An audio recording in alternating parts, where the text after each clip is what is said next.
¿sí? De esa manera comienza este enigmático libro, enigmática narración, permítame, aquí donde lo tengo, acá está, ¿sí? Déjeme leerlo así lo que tengo aquí. Con un majestuoso poema sobre la creación, comienzan los relatos del libro más conocido del mundo, la Biblia.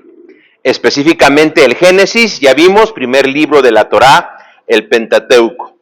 Génesis inicia con una serie de declaraciones hermosas y estéticamente arregladas o acomodadas, elaboradas en este primer fragmento de la Biblia. Es como una obertura. De hecho, algunos reconocen un estilo literario poético, más que una narración, es un poema sobre el origen del mundo y del universo. ¿Se acuerdan que hablamos de las tradiciones? Bueno, estas eran las tradiciones de la creación, así como hubo tradiciones del origen del pueblo, tradiciones de origen de santuarios, de lugares donde se adoraba a Dios. Esto que tenemos al inicio del Pentateuco es la tradición que el pueblo judío, el pueblo de Israel antiguo, tenía acerca de el inicio de la creación.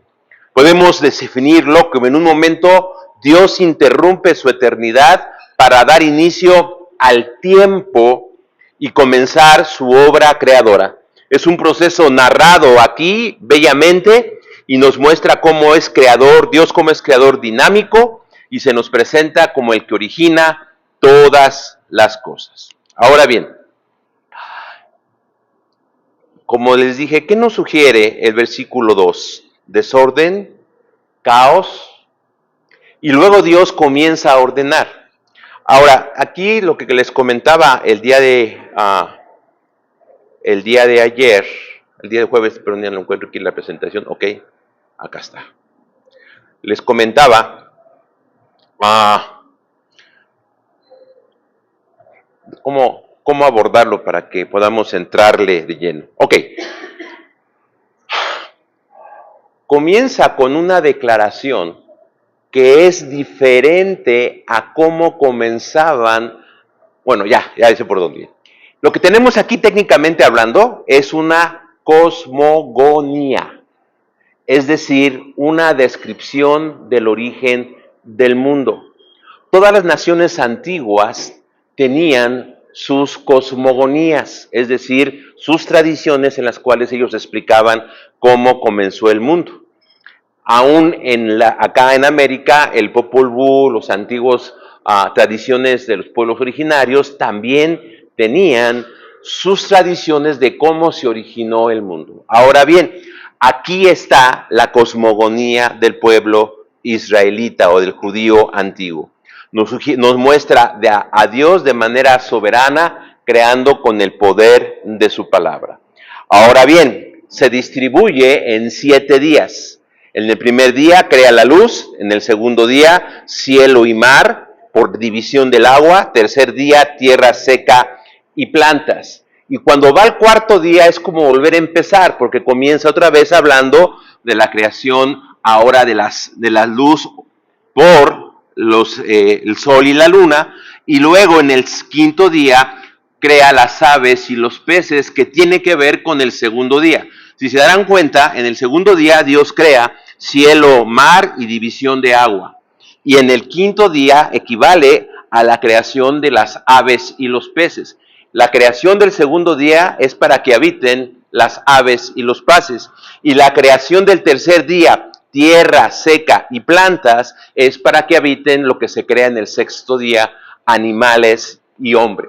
Lo que quiero mostrarles es de que las tradiciones no se transmitían como nosotros transmitimos nuestra historia en la actualidad, sino se transmitían de manera poética y tratando de entender la coherencia que se observaba en la naturaleza. Era una manera de explicar el mundo y sus realidades diferente a como nosotros explicamos el mundo y sus realidades. Nuestra manera de explicar el mundo y sus realidades está influida obviamente por la razón, por la ciencia, pero en aquellos tiempos no hay ciencia como la tenemos ahora. Entonces, de una manera más figurativa, si queremos llamarlo así, es como se describían estas realidades. Ahora, ¿qué hizo Dios con lo que creó? Dice en el versículo 5, 8 y 10 que los llamó, ¿sí? Porque está relacionada con su palabra. El Dios de los judíos o el Dios de Israel crea las cosas con el poder de su palabra. Les impone nombres y significa entonces que tiene señorío sobre ellos. Entonces, la manera en que se entendía la creación del mundo era originada por Dios y que Dios tenía control sobre todo lo que existía. Entonces, recordamos, día 1, luz, oscuridad, se separan. Día 2, la expansión. Día 3, la tierra la tierra y el mar. Día 4, las lumbreras. Y el día 4 es interesante porque es la mitad de la semana y vuelve a hacer énfasis en el tiempo para los días, las estaciones, ¿sí? Entonces hay un espacio que se está creando, pero al mismo tiempo ha comenzado el tiempo. Y entre el tiempo y el espacio se crea todo lo que existe. Era la manera en que los judíos o el Israel antiguo comprendía la naturaleza de lo que existía. Ahora, hay una frase que se repite bastante en la primera sección, en este primer capítulo, y es la palabra bueno.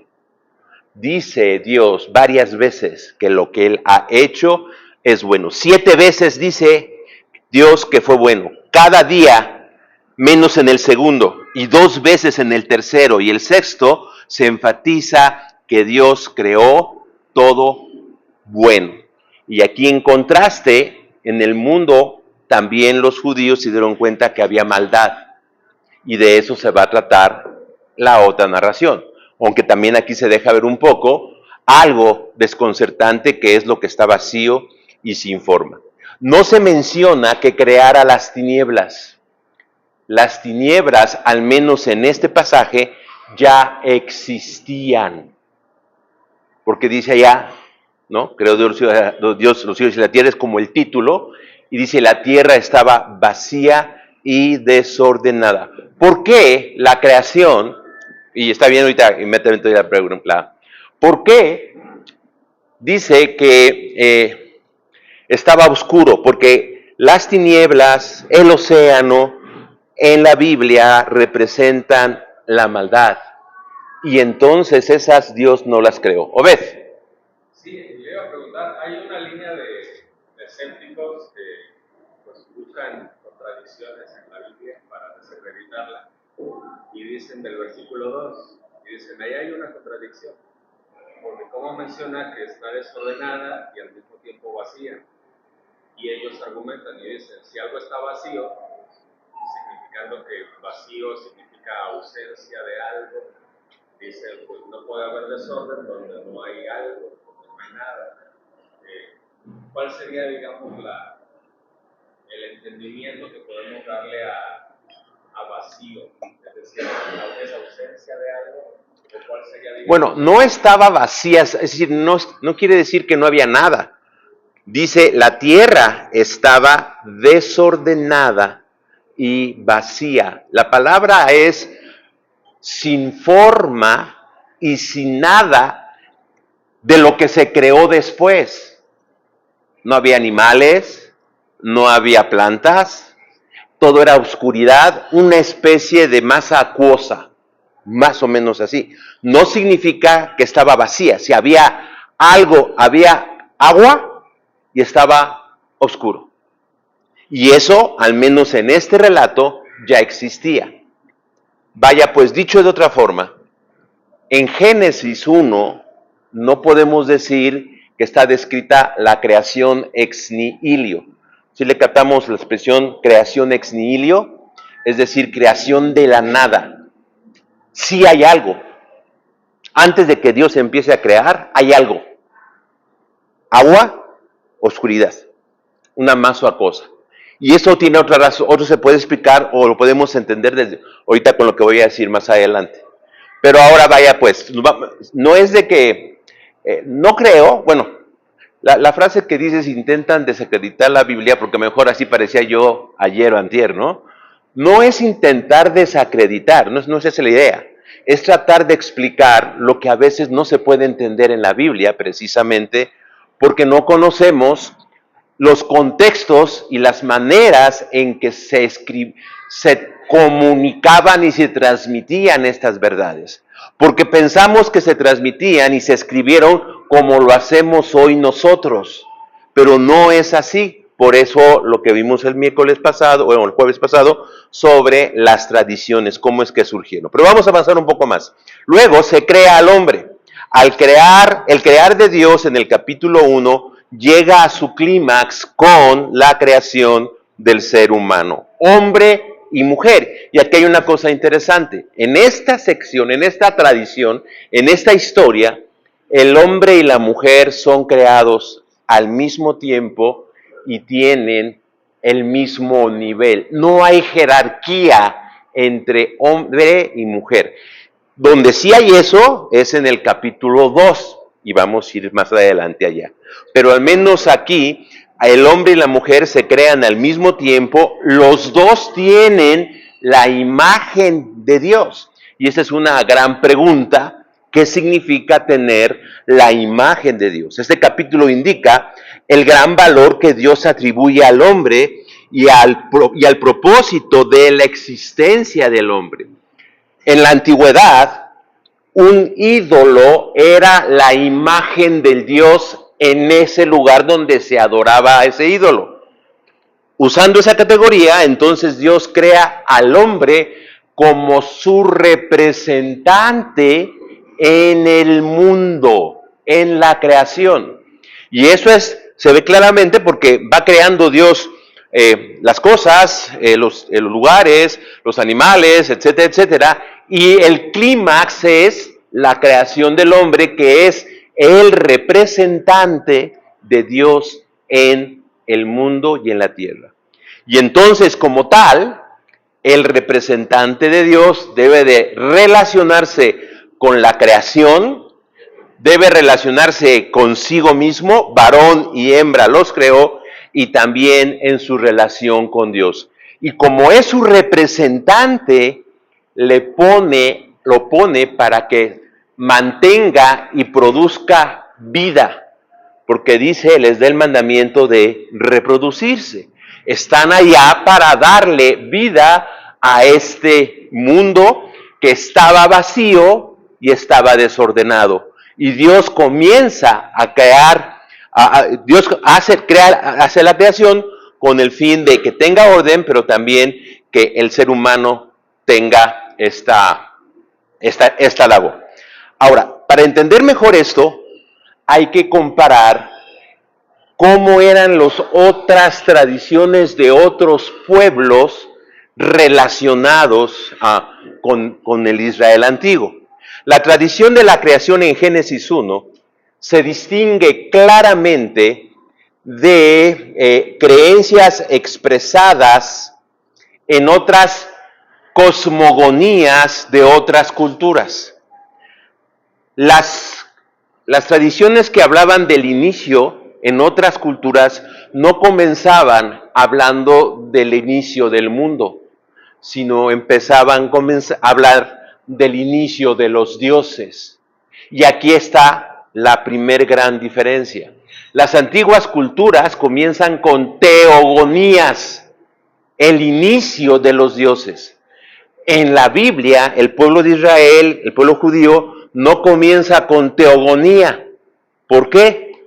Porque Dios es un dato, o sea, bueno, aquí está como un dato, Dios existe. Se da por sentado que Dios existe y no se explica su origen porque se entiende que es eterno. Esa es una diferencia entre las tradiciones de los orígenes de otras culturas de Mesopotamia o Canaán con relación a las tradiciones de la creación del Génesis. Por ejemplo, el origen de los dioses generados por parejas primordiales. En las teogonías antiguas, los dioses se originan por otros dioses primordiales que originan dioses. El mundo surge de un caos acuático provocado por guerra entre los dioses. Y los dioses vencedores crean al mundo. Esa es la manera que las culturas que rodearon a Israel entendían que surgió el mundo y la realidad. Los dioses vencedores, había una guerra entre dioses y los dioses que ganaron crearon al mundo. Y eso no, la Biblia no propone ese inicio. Por ejemplo, el hombre en otras tradiciones, de otras culturas, fue creado por un dios tipo alfarero, ¿nos suena algo? Que mezcla polvo con sangre o lágrimas de otros dioses. Mientras que aquí, en la de Génesis 1, no es así. El mal, como caos, es inherente en aquellas tradiciones, representado por el dios Tiamat. Conflictos entre dioses, caos, también entre, digamos, seres mitológicos como serpientes, y también nos suena capítulo 3. Si van captando un poco, espero que podamos llegar a entender aquí la relación. Pero el mal como caos inherente, Tiamat, o conflictos entre dioses, caos por la serpiente Apophis en Egipto, etcétera, muestran cómo las otras culturas con las cuales Israel tuvo que encontrarse explicaban. Ahora bien, Génesis 1 muestra algunas ideas correspondientes. ¿Se acuerdan que voy a tratar de evitar la palabra influencia? No sé si aquí está el hermano que preguntó hace 2 días si es que había influencia de otras culturas en las narraciones de la Biblia. Ya no lo dejamos entrar. Ya está. Sigo evitando la palabra, pero sí hay correspondencias. Por ejemplo, el caos acuático es en las dos narraciones. El orden que se impone, muy independientemente de que en Génesis 1 es por la palabra de Dios, allá es porque los dioses han vencido, pero hay un orden que se va imponiendo. La interrelación con los elementos de la creación. También en aquellas narraciones se ve que hay relación entre el cielo y la tierra, entre la tierra y el mar, entre los elementos de plantas y animales. ¿Sí? Hay correspondencias, pero también hay diferencias. ¿Como cuáles? 1. Ya dije, no se explica el origen de Dios. Su existencia se da por sentada. Ahora, esta propuesta es única entre las culturas antiguas. Destaca, es una de las grandes diferencias. ¿Qué más? La creación no es resultado de una batalla, sino de la palabra poderosa de Dios. Mientras en las otras Marduk tuvo que pelearse con Tiamat y descuartizarla, Dios, y de lo descuartizado se crearon las cosas. Marduk creó lo que existe cuando mató a Tiamat en esa guerra primordial. Aquí Dios no pelea con nadie, sencillamente con su palabra crea todo lo que existe. El agua y la oscuridad no desaparecen. En el capítulo 1 de Génesis, agua y oscuridad son cautivados por Dios y los pone al servicio de la naturaleza, de tal manera que sirven para el desarrollo de su existencia. En ambas visiones, en las de las otras culturas y en las judías, hay algo que está desordenado. Mientras que allá es resultado de esa guerra y de los dioses previos, acá eso desordenado no desaparece.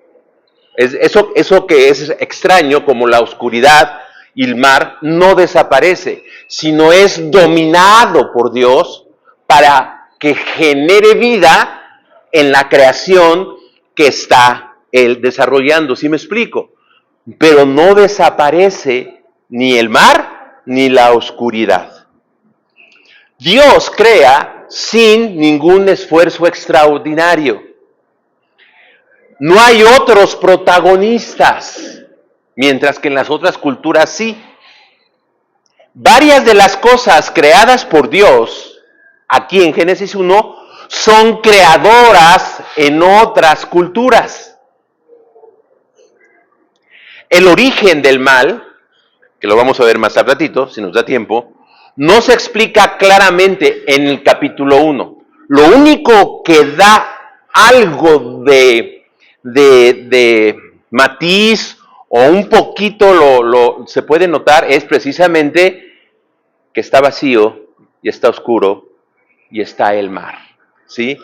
No se explica claramente. Si la tierra está desordenada y vacía, deja entrever la existencia enigmática de algo perturbador, pero es claro, ha sido dominado. Ahora, una de las realidades que se tuvieron que explicar las culturas antiguas, incluyendo el pueblo judío, es ¿por qué existe el mal? Porque es una realidad. ¿Desde cuándo existe el mal? Pues desde el origen de la creación. Pero Dios no creó el mal. Si notan cómo están tratando de describir el origen de la creación sin adjudicar a Dios, el origen de todo, incluyendo el mal, sin decir que Dios hizo el mal. Porque cuando Dios hace, Dios crea todo, dice 7 veces, bueno y bueno de gran manera. Sí, mi hermano. Yo he escuchado una interpretación respecto a Génesis 1 y 2, intentando encajarlo dentro de ese acontecimiento que no dice Génesis, pero que la caída de Satanás. O sea, la caída de Satanás en Génesis 1-2. Entonces, eso vacío y desordenado y las tinieblas, entonces tratan de acomodarse dentro de ese cuadro de la caída. Exacto, sí, Guy. Una persona ya tiene razón. Este hermano que compartió el tema, dice, desordenado y vacío realmente es una mala interpretación. Él decía, algo correcto pudiese ser inhabitable, es decir, que la tierra es inhabitable. Y hace una comparación con Génesis 39, donde vuelven a aparecer otra vez las mismas palabras en hebreo de desordenado y vacío, con Génesis 39. Pero Génesis 39 se traduce de otra forma, se traduce como desierto y soledad. Entonces dice, ¿por qué Génesis 1 lo traducimos como un atributo cósmico? ¿Por qué Génesis 39 lo traducimos como un desierto? Entonces por eso estaba ese sentido. Ok, comentamos un poco lo que dice, es cierto. Y esto viene de muchas escuelas de interpretación. Dispensacionalismo es una, pensando en el país, en la tradición o en el mito del mundo edénico que existía antes de que existiera esta realidad que conocemos, ¿ok? Y la propuesta es que Génesis 1:1, en el principio creó Dios los cielos y la tierra, es una descripción genérica de que Dios creó todo bien. Y luego la teoría del intervalo, que entre el versículo 1 y el versículo 2 ocurrió lo que se conoce como la caída de Satanás. El asunto es de que no hay una parte en la Biblia que nos hable de la caída de Satanás. Ya sé lo que van a decir, Isaías 20 y tantos y Ezequiel, pero ahí no está describiendo la caída de Satanás. Ahí está describiendo, también usando algunas tradiciones del Canaán antiguo, la caída o la destrucción de reyes o de dioses antiguos, pero no de la caída de Satanás como lo conocemos o como la conceptualización que tenemos ya en el Nuevo Testamento nosotros. Es intentar explicar con explicaciones recientes lo que al inicio se escribió y se estableció. no es posible, al menos para los que escribieron o pusieron o establecieron el libro de Génesis al inicio. Hermano Pedro. El concepto del mal y Satanás fueron importaciones culturales. Ok, el concepto del mal es, ahora que es propiedad de todas las culturas. O sea, porque es una realidad. En el mundo hay mal. Cada cultura lo explica de diferente manera. ¿Cómo lo explica la Biblia o cómo lo explicó el judaísmo antiguo? Probablemente con Génesis 1:2, simplemente existe, no explica más, o de una manera más clara en Génesis 2 y 3. Si podríamos sintetizar el mensaje de Génesis 3 en específico, el origen del mal es el ser humano. Ya, si nos da tiempo, vemos lo de la serpiente, que es otro asunto. Pero en la propuesta de Génesis 1 y 2, o más bien de 2 y 3, es que el mal tiene origen antropológico. Ahora, la pregunta es de Satanás, ¿no? Satanás y el mal. Esta interpretación o esta idea surge, sí, en el mismo, ambiente judío, cuando quisieron reinterpretar capítulo 3 y capítulo 6 de Génesis. Porque en Génesis 6 también se habla de que la maldad se multiplica y por eso viene el juicio. Y entonces, en tradiciones judías, allá del siglo 2-3 antes de Cristo, comenzó a exponerse las ideas de que un ángel, uno de los vigilantes de los hijos de Dios, de los ángeles, causó esta rebelión. Pero eso no es de la Biblia, es la interpretación que los judíos antiguos hicieron de la Biblia. Y sí, podemos afirmar y reconocer que Apocalipsis 12, escrito por Juan, retoma esa interpretación, porque él sí dice claramente la serpiente antigua, que es Satanás. Pero ese concepto de Satanás que maneja Juan y que está en el Nuevo Testamento, no es el que está en el Antiguo Testamento. En el Antiguo Testamento solamente aparece dos o tres veces la palabra o el nombre de Satanás. ¿Se acuerdan? Job, Zacarías, muy parecidos. Y ahí Satanás no es alguien que cayó del cielo y que fue arrojado. Tiene acceso a Dios. Pero tiene acceso a Dios.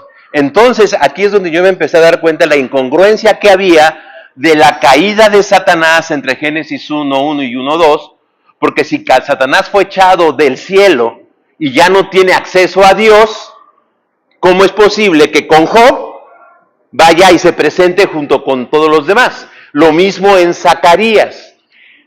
En la Biblia, en estos dos pasajes, Satanás es como el fiscal. Es más, esa es su labor. Ver quién es el fiscal, es el procurador. Es el que tiene que ver. Y entonces vemos a un Satanás que no es el Satanás que nosotros conocemos. ¿Sí me explico? ¿Por qué? Porque el concepto de Satanás que nosotros conocemos y que sí podemos dejar atestiguado en el Nuevo Testamento, se origina no cuando se escribe el Pentateuco, sino cuando se reinterpreta el Pentateuco, especialmente en lo que nosotros denominamos periodo intertestamentario, allá por el siglo II, siglo III antes de Cristo. Entonces, la idea es de que si nos vamos a acercar al texto de Génesis en su contexto más antiguo, no podemos traer estas interpretaciones acá porque el texto no lo dice. ¿Sí me expliqué? Ok. Entonces, el origen del mal en el primer capítulo de Génesis no se explica claramente. Si la tierra está desordenada y vacía, deja entrever la existencia enigmática de un ente perturbador, pero que ha sido dominado por Dios, su palabra y la presencia del Espíritu. Vaya pues, Génesis 1 diría, el mal existe. No explica el origen, pero sí clarifica, Dios lo domina. ¿Sí me explico? No es originado por Dios, porque Dios todo lo que crea es bueno y muy bueno, y aunque existe el mal, ha sido dominado por Dios. Ahora, vamos a abordar la narración de Génesis en un contexto, ahorita tratamos de tomar la tradición tal cual, así lo más antiguo posible. Pero Génesis, el capítulo 1 de Génesis es parte del libro de Génesis. Y el libro de Génesis, ¿cómo termina? ¿Se acuerdan? ¿Sí se acuerdan? ¿Sí hemos leído la Biblia alguna ocasión? ¿Sí, va? Termina con el pueblo de Israel, o con los ancestros del pueblo de Israel en Egipto, y luego Éxodo nos cuenta la liberación. Ahora, yo voy a hacerles una pregunta. ¿Qué fue primero en nuestra tradición que nos ha dejado sobre el Pentateuco? ¿Qué fue primero? ¿Primero se escribe el Pentateuco o primero es liberado el pueblo de Israel? Primero el pueblo de Israel es liberado. Entonces después, en la tradición judía y cristiana, Moisés escribe el Pentateuco. Entonces, si lo escribe, la razón de escribir el Pentateuco no es para explicar primeramente el origen de la creación, sino es explicar el origen y la redención del pueblo de Israel. ¿Ok? Con ese contexto, entonces regresamos a Génesis 1 y nos damos cuenta que Génesis 1 está contado como un relato de creación, pero al estilo de la salvación. Génesis 1 es un relato de la creación, pero pensando en que Dios viene a salvar algo que está en caos y vacío. ¿Sí le captamos la relación del argumento? ¿Sí? Es ver los argumentos históricos y volver a regresar al texto para entenderlo mejor. Entonces ya tenemos dos maneras de acercarnos a la Biblia, o al menos a estos textos. Las tradiciones comparadas con otras naciones, cuando surgen las tradiciones, y la otra es comparada con el contexto más literario, es decir, Génesis es una historia de redención también. Y Juan Stam, de quien hemos hablado, tiene un librito que se llama Las buenas nuevas de la creación, porque creación y redención son términos y conceptos bíblico-teológicos súper importantes. De hecho, la salvación la llamamos como una nueva creación. Y en Apocalipsis, aquí al inicio de Génesis, Dios crea salvando, pero cuando vamos a Apocalipsis está la salvación y la nueva creación. Entonces, un contexto bíblico completo, un contexto del Pentateuco y un contexto de el origen de las tradiciones nos dan tres luces para poder apreciar el contenido de estos textos. ¿Sí me expliqué? ¿Ya acabamos? No. Falta, ¿no? Sí, mi hermano. Fuera de tiempo. ¿Por qué en el capítulo 1 dice que creó al hombre a su imagen? Y hasta el 2, varón y hembra los creó. Y en el 2 aparece que Eva es creada. O sea, ¿por qué se anticipa? Ok. No, antes yo intentaba responder eso, pero dejé de tratar de explicar eso. ¿Por qué? Lo explico de otra manera. Porque Génesis 2:3 es otra tradición diferente a la de Génesis 1. ¿Sí me explico? Son dos versiones de la misma realidad. Miren, cuando acabe la reunión de la 40 o 41, ¿no? Porque ya resulta, fíjense, acá me dijeron, que no es la 40, es la 39. A ver, ¿es 40 o es 39? Pero fíjense, en el aviso es 40 aniversario. ¿Uno qué piensa? 1, 2, 3, hoy cumplen 40. Pero resulta que en la historia fue diferente. Son dos versiones del mismo fenómeno. Eso es lo que tenemos en Génesis 1 y 3.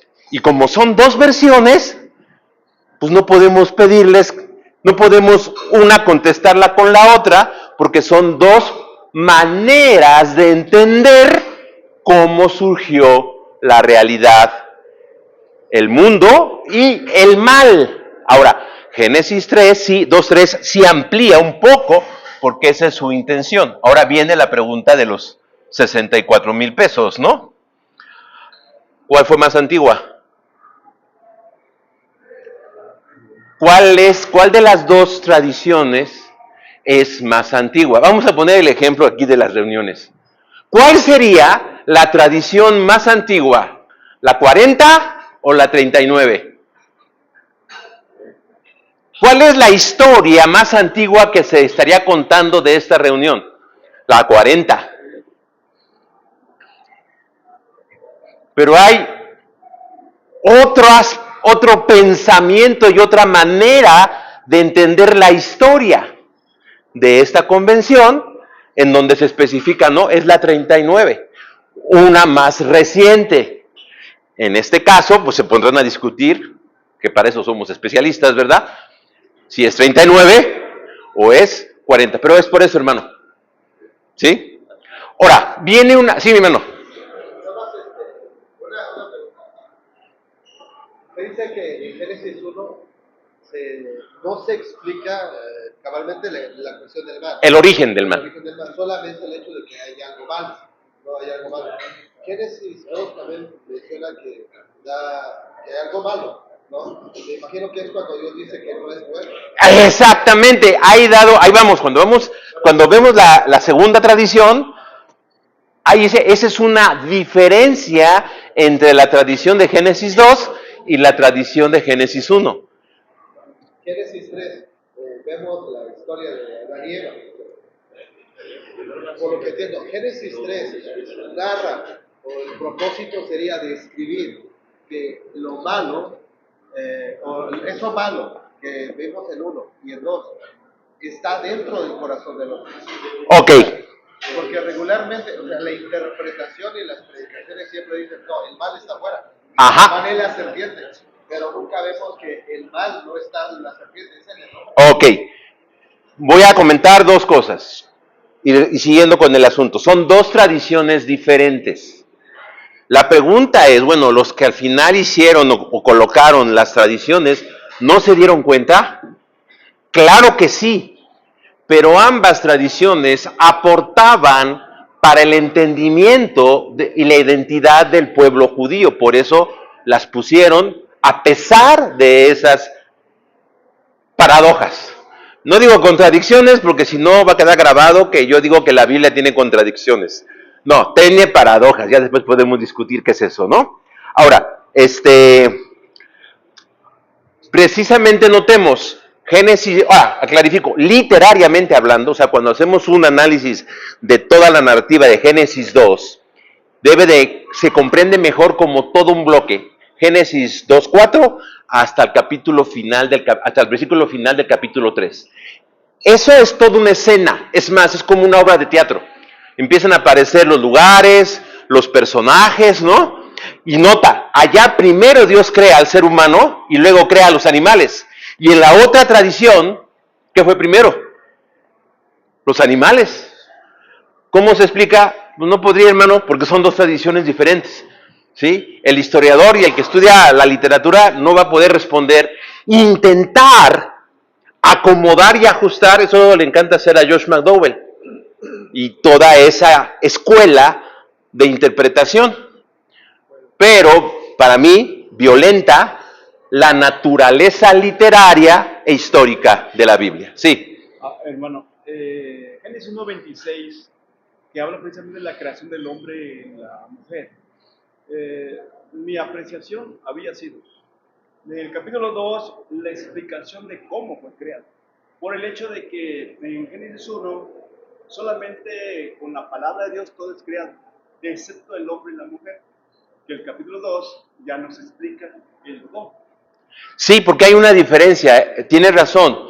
Dios en el capítulo 1 no genera al ser humano con su palabra, relativamente, porque dice hagamos.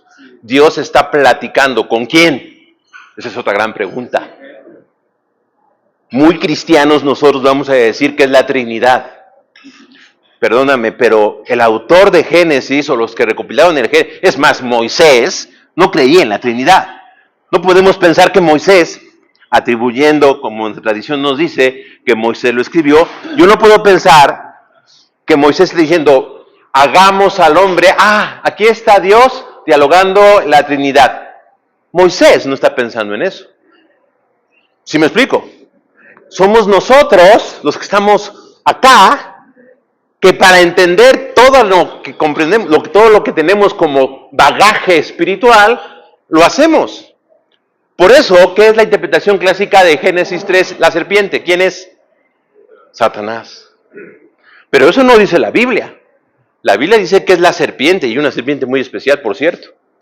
Pero bueno, ¿sí me explico? A lo mejor solamente estoy poniendo los elementos para que de aquí adelante leamos con mayor atención la Biblia, ¿no? Y nos demos cuenta en esto. Pero quiero hacer una pregunta. ¿Hay en el Antiguo Testamento, ya fuera de Génesis 1 y Génesis 3, alguna otra tradición sobre la creación? Es decir, ¿hay otros textos en la Biblia que nos hablen del origen del mundo? Antiguo Testamento. Antiguo Testamento. Bueno, ese es Juan, pero dice no, Antiguo Testamento. ¿Job? ¿Quién dijo Job? ¿Job? Ok, la parte de los discursos de Dios, ¿no? Exacto, allá. Pero quiero que abramos nuestras vidas en el Salmo 74. Busquemos ahí. Y fíjense, este salmo es un salmo que se escribe en el tiempo del exilio. El autor está muy triste y muy desesperado porque Dios no los cuidó, no los protegió, no los salvó de la conquista de Nabucodonosor y se fueron todos al exilio. Ese es el contexto histórico del surgimiento de este salmo. Ahora vamos a buscar el versículo 12. Fíjense. Pero Dios es mi rey desde tiempo antiguo, el que obra salvación en medio de la tierra. ¿Sí estamos en el 12? Sí. Ok. 13. Dividiste el mar con tu poder. ¿Qué piensas? ¿De qué va a hablar? Dividiste el mar con tu poder. ¿Qué piensas? Fuerte. La liberación de Israel. Pero ve bien lo que dice. Quebrantaste cabezas de monstruos en las aguas.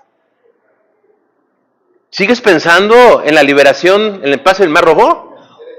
Magullaste las cabezas de Leviatán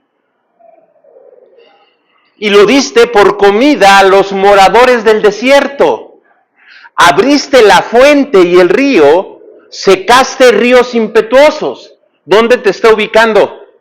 En la creación. Tuyo es el día, tuya también es la noche. ¿Te acuerdas qué dijo Dios? ¿Y fue día y noche? Tuyo es el día. Tú estableciste la luna y el sol. ¿En qué está pensando el autor del Salmo? En el poder de Dios en el momento de la creación.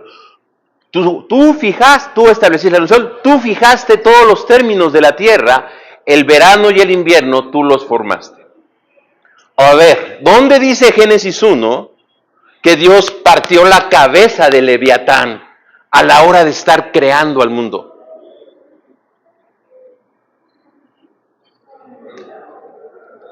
Hace rato les hablé de Marduk.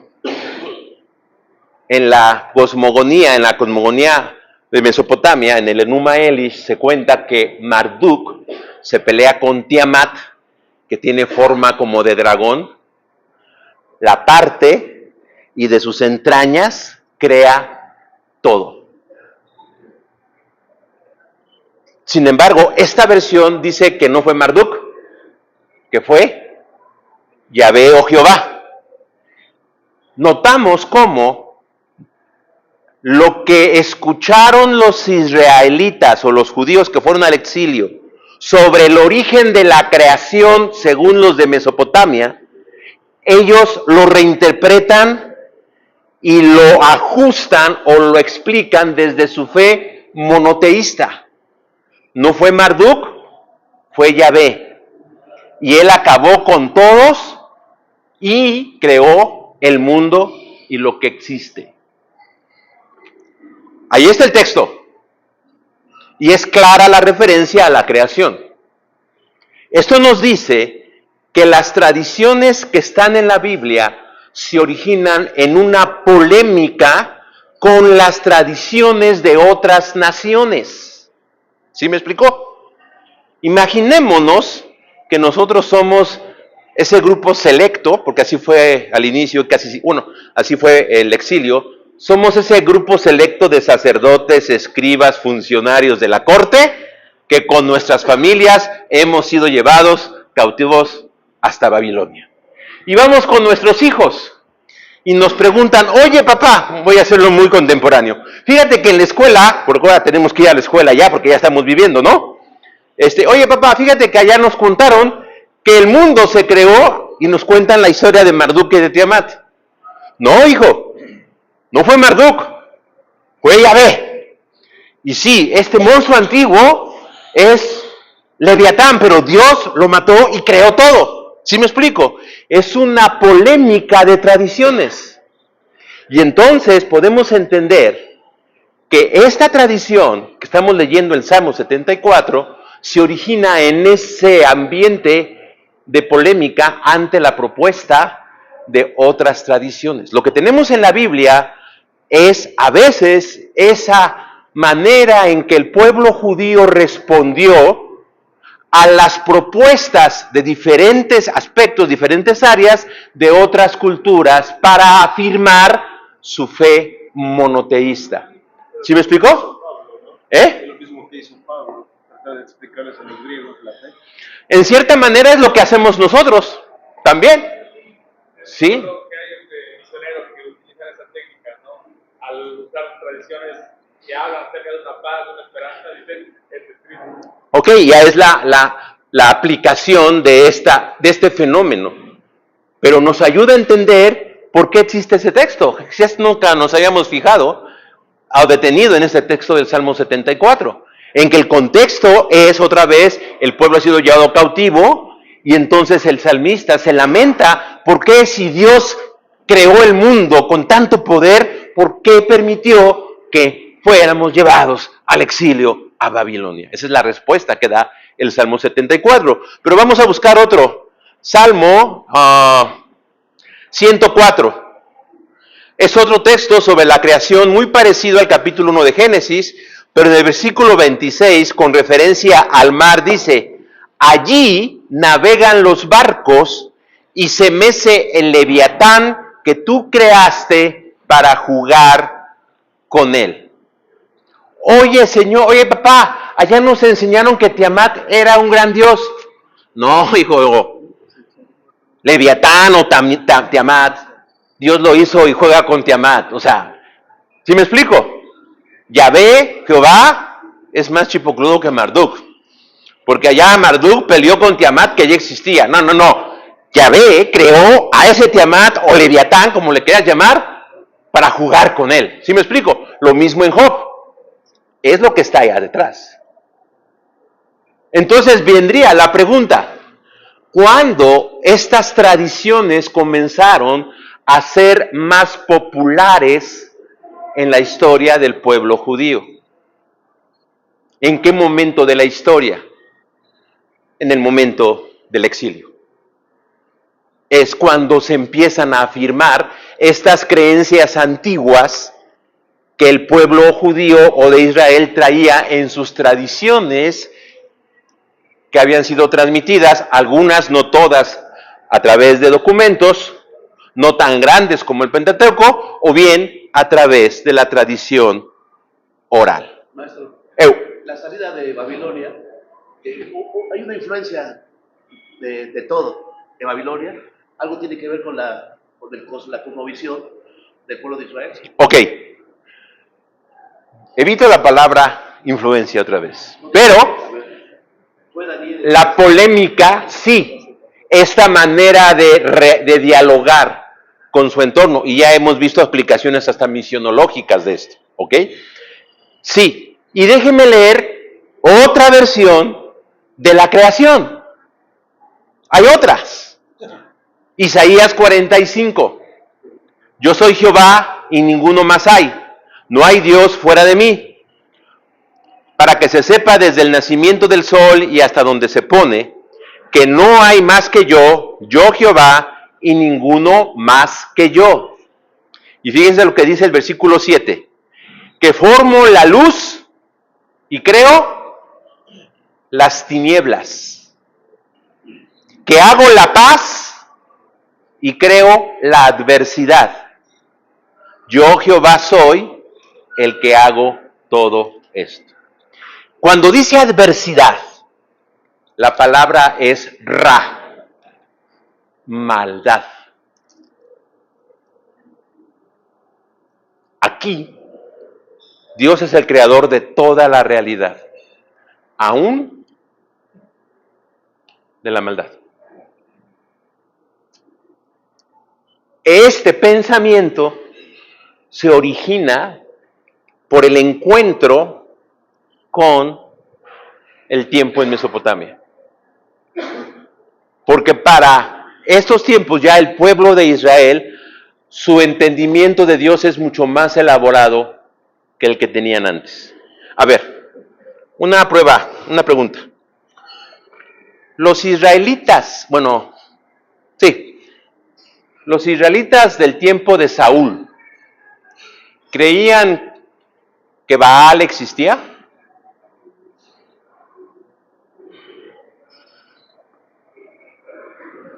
De Saúl. En los tiempos de Saúl, en los tiempos de los jueces, Samuel. es más, en los tiempos de Samuel y aún Elías, Pero los mató. ¿ellos creían que Baal existía? ¿Sí? Eso se llama, Elías, por ejemplo, sí creía, aunque se burlaba de él, pero sí creía que Baal existía. Entonces Elías no era monoteísta, era monolátrico o enoteísta. Este es un concepto en la historia de las religiones que es lo siguiente. Yo creo que Dios existe y lo demás no son dioses. Ese es el monoteísmo. Pero Elías, David y todos ellos creen que Yahvé o Jehová existe, que Baal existe, pero solo soy fiel a Jehová y a Yahvé. La pregunta entonces es, ¿el pueblo de Israel era monolátrico antes de ir al cautiverio? Monolátrico antes de ir al cautiverio, probablemente sí, o quizás hasta politeísta, porque se los manda al cautiverio porque se andan idolatrando a otros dioses, ¿no?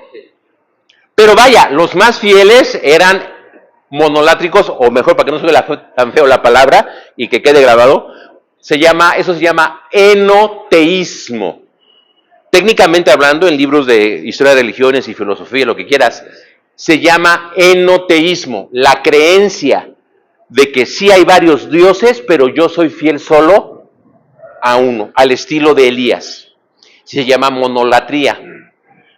Idolatría es, pues crees en todos y adoras al que más te convenga o adoras a todos, para amarrar bien la bendición, ¿sí me explico? Y es en el exilio cuando ya, y aquí lo vimos en este pasaje, en que solamente Dios existe, originador de todo. Es como los griegos con Zeus y los subdioses, que es el principal, y creó a los demás para como mantener un orden.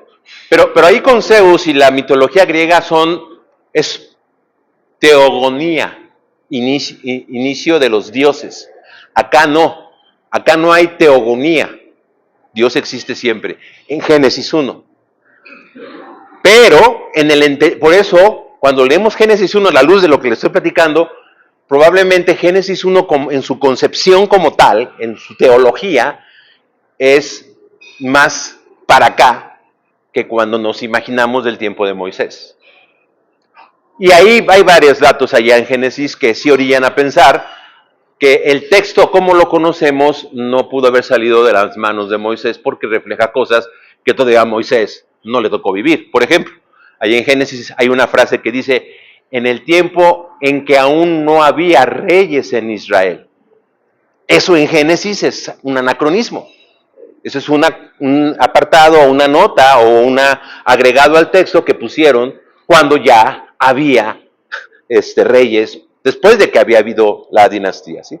Pero ¿cuál fue la pregunta, hermano? ¿Me pregunta otra vez? Que si era como Ah. la doctrina, bueno, la teología. Obviamente hay correspondencias, pero hay que distinguir precisamente lo que es propio de la fe o la intuición religiosa de Israel, que tenemos que reconocer que su intuición, estoy hablando desde el punto de vista histórico, que quede claro, su intuición sí fue un gran aporte al mundo, ¿no? El monoteísmo y el cristianismo sobre todo fue el que le expandió más ese monoteísmo. Hermano Rebollar.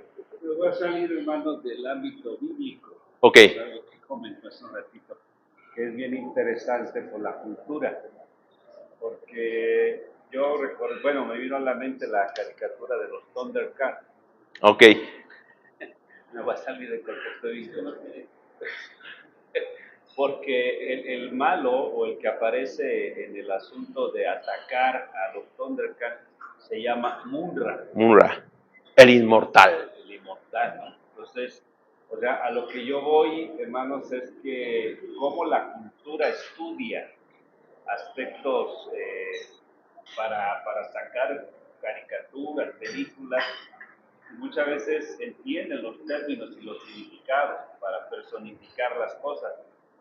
Y ese es un problema en que nosotros como pastores no nos damos a estudiar.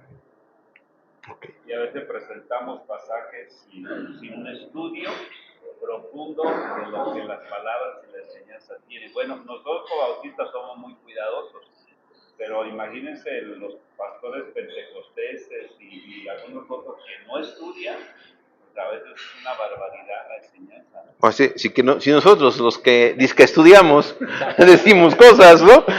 Y la verdad es de que cuando he estado abordando esos temas, me fascina y me ubica para poder yo decir cosas que son. Ahora, es importante aclarar lo siguiente, como le dije a una hermana el jueves. Los estudios histórico-literarios que se hacen a la Biblia no tienen como fin alguno el legitimar o deslegitimar la fe. No es su fin. Aquel que dice históricamente, arqueológicamente, Jesús no existió, en base a eso no se puede hacer, porque no es función de estas ciencias legitimar o deslegitimar la fe. Desde el punto de vista teológico, sí, por eso también estudiamos la teología, pero tampoco lo contrario. ¿Sí me explico? Arqueológica e históricamente, Jesús de Nazaret es encarnación de Dios. No podemos legitimar eso tampoco, no es la intención ni legitimar ni deslegitimar. Es proveer la información para comprender cómo la Biblia y la religión de la Biblia, el judaísmo antiguo, sucedió en sus contextos. Para que cuando nosotros hagamos esas aplicaciones o esas aplicaciones, hacerlas nuestras, esas enseñanzas, lo hagamos desde una base más firme. Pero en ningún momento por eso cuando hablabas de deslegitimar o de criticar, quien hace eso para criticar no está siendo fiel a la ciencia de la arqueología, a la ciencia de la historia, a la ciencia de los estudios literarios, porque no es el fin legitimar o deslegitimar. Sencillamente es tratar de entender cómo es que tenemos esto y hemos creído lo que creemos. Sencillamente, no es legitimar y deslegitimar. Puede que algunas cosas nos queden preguntando, y entonces aquí, como esa pregunta, ¿no? Y quede la inerrancia de la Biblia, o quede de la no contradicción. Eso es un asunto de teología y de creencia, no es asunto de historia ni de literatura. Y como yo me acerco más a este lado de la historia y la literatura, bueno, ahí ya no digo nada porque no podría decir sí o no. ¿Sale? Antes que se me olvide, es que este teólogo Archer Clayson Archer. dice que aún el concepto de santidad es un concepto apropiado. para poder entender De otro lado. la naturaleza Ok. de un Dios justo y bueno. Miren, Eso era parte- cuando uno lee la historia de Noé y conoce cómo otras culturas platicaban de ese cataclismo que hubo hace muchísimos siglos, usted puede decir, entonces el Génesis copió la historia de Upshapistim, que es el Noé de los mesopotámicos. La tradición sí es más antigua, la de los mesopotámicos. Pero lo que pasó hace rato, lo que les dije hace rato, cuando llegan, sobre todo, bueno, no puede ser antes aún, cuando el pueblo de Israel comienza a tener acercamientos con el imperio asirio, siglo VIII, estas ideas ya estaban en el imperio asirio. Entonces fue la manera en que el pueblo de Israel en el siglo VIII responde a esa propuesta. Es más bien así, hermano. No es tanto que, lo voy a copiar de aquí, lo voy a copiar de acá, Eso se dice precisamente porque la intención es deslegitimar. Pero un historiador serio puede que use la palabra influencia. ¿Por qué? Porque esas tradiciones sí son más antiguas. Sí tenemos que reconocer eso, ¿sí? Pero sí es importante, por ejemplo, otro aspecto, en lo que se conoce como la literatura sapiencial. Tengo ahí los datos, además que se me olvidan. Cuando lees algunas partes de Proverbios, hubo un sabio egipcio, no recuerdo bien el nombre ahorita, como del siglo XI o XII antes de Cristo, que escribió Proverbios y son muy parecidos a los libros, a una sección del libro de Proverbios. ¿Por qué? Porque la sabiduría, el movimiento sapiencial fue un fenómeno de todas las culturas y en todas las culturas siempre hubo preocupación por vivir una vida buena, muy independientemente de la creencia religiosa. Sí, muy independientemente de que si yo adoro a Ra, al dios Ra, pero de todas maneras, mira, hijo, hay que portarnos bien, hay que pagar las deudas, ¿sí me explico? Lo que tiene Proverbios. Y entonces es ideas comunes a todas las culturas acerca de la sabiduría de la vida. Y entonces algunos dirían que el libro de Proverbios fue influido por la sabiduría egipcia. Bueno, más bien, todas las culturas tenían esta preocupación por desarrollar en sus mismas culturas, valga la redundancia, la cultura de la sabiduría de la vida. ¿Sí me explico? Entonces, parece que lo toma. Y bueno, habrá que entender, porque Archer es un muy bueno y es muy serio. Entonces, les digo, hay que entender precisamente todos porque sí puede pasarnos lo que dijo Beth, que se entienda o que se pretenda deslegitimar la fe en base a esos datos. Sí, mi hermano. Pasa lo mismo con el bautismo. Por ejemplo, como que yo entiendo, el bautismo no es una creación del cristianismo o Juan el Bautista. Por lo que entiendo, era una práctica también dentro de los alrededores. Por eso, aunque suena rara la palabra, pero bueno, desde mi perspectiva, creo que sí se habla de cómo influye las culturas de alrededor, como la circuncisión, ahora el caso, por ejemplo, el llamado de Abraham. Por lo que entiendo, también hay historia respecto a asuntos de patriarcas, de personas, el diluvio y otros más. Entonces, eso, cuando yo digo que influye, no quiero descreditar el contenido bíblico, sino lo que quiero decir es cómo se interpretó a la luz un acontecimiento ordinario para darle un significado nuevo. Ahora sí ya uso influencia con confianza con usted, porque ya sabemos de lo que estamos hablando. ¿Sí me explico? Pero usar influencia cuando no he clarificado esto, sí puede entenderse lo otro. Por eso fui muy cuidadoso al explicarlo, ¿no? Pero sí tiene razón y podemos ir viendo las diferentes narrativas. Pero déjeme comentarle del bautismo. Los judíos, cuando se convertía un gentil al judaísmo, uno de los ritos que los hacía pasar era mojarlos en agua, ¿sí me explico? Y la comunidad del Qumran, los esenios, ellos se bautizaban varias veces o se autobautizaban, se bajaban a los estanques para purificarse. ¿Sí me explico? Y obviamente, y eso pasa también con el cristianismo, hay que recordar que el grupo que Jesús comienza vive en ese contexto de lo que se conoce el tiempo del segundo templo, que es una manera más adecuada de hablar de ese periodo. El que va desde el 530 hasta el antes de Cristo hasta el 130 después de Cristo, son como 600 años, es mejor llamarlo periodo del segundo templo, porque ese es el contexto histórico. Entonces, en ese periodo hubo muchas, bueno, en ese periodo, ese contexto es donde surge el movimiento cristiano. Y ellos surgen como un movimiento judío apocalíptico de su tiempo. Y parte de lo que hacen es algo que se hacía cuando por otros grupos que también reaccionaron ante las circunstancias que el pueblo judío estaba experimentando allá.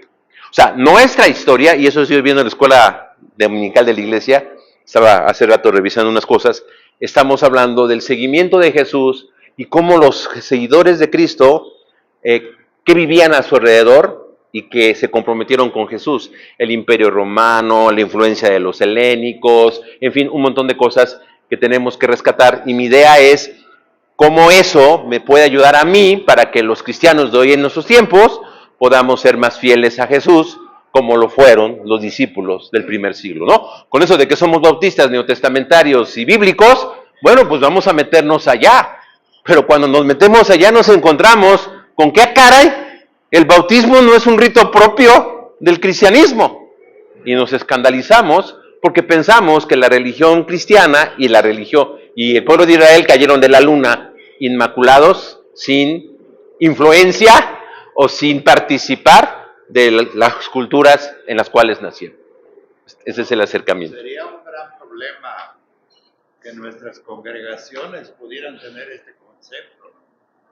Creo yo que entonces a veces se vuelve muy privado de nosotros para tener estos conceptos de riesgo. Sí, es más, yo pienso, fíjense, hay una frase de un historiador que llama cristianismos derrotados, así usa la frase, y habla de cristianismos en plural. Y cuando vemos el Nuevo Testamento y luego todo este contexto histórico, no podríamos decir que hubo un solo cristianismo. ¿A poco los de Éfeso eran igual que los de Galacia y los de Galacia igual que los de Corintios? Eran diferentes. Y cuando fueron avanzando, los cristianismos empezaron como... Era diferente el cristianismo de Antioquía, sencillamente. El cristianismo de la iglesia de Antioquía, muy diferente al cristianismo o los seguidores de Jesús de Jerusalén. Ya, párale. Entonces, yo creo que uno de los grandes problemas, en lo particular, con todo lo que he observado en nuestros contextos, es no entender que no tenemos que ser iguales. No podemos ser iguales. Y cuando queremos que todos sean iguales, entonces nos volvemos una institución más que comunidades o seguidores de Jesús. Entonces, bueno, sirva estas charlas como para poner algunos asuntos que hay que estudiar y reflexionar en nuestra fe y en nuestra práctica. Hermano, muchas gracias. Espero no se arrepientan todavía, porque al menos todavía voy a estar hace ratito ya predicando, ¿no? Pues para la próxima, en noviembre, ¿no? En noviembre aquí el hermano ya me está.